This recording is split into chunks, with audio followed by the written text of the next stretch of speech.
Aku punya susu yang buat kopi ni dah habis. Jadinya sesi menopap susu ni.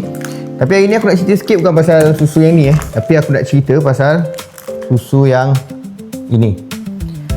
Selalu kalau korang dengar benda ni, dia jenama ni hanya buat santan ni kan.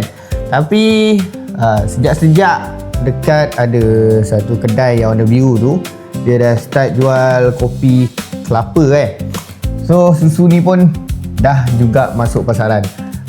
Jadi bagi aku company Kara ni memang bijak sebab dia macam follow the trend kan.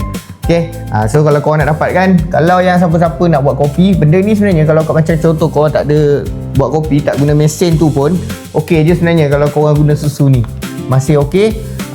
Dan rasa dia korang akan dapat rasa lemak kelapa tu apa semualah. Okay, so kalau korang nak dapatkan susu ni Kara, brand Kara ni, jangan silap ni bukan santan, ni memang susu untuk nak buat kopi. So boleh tengok dekat bawah.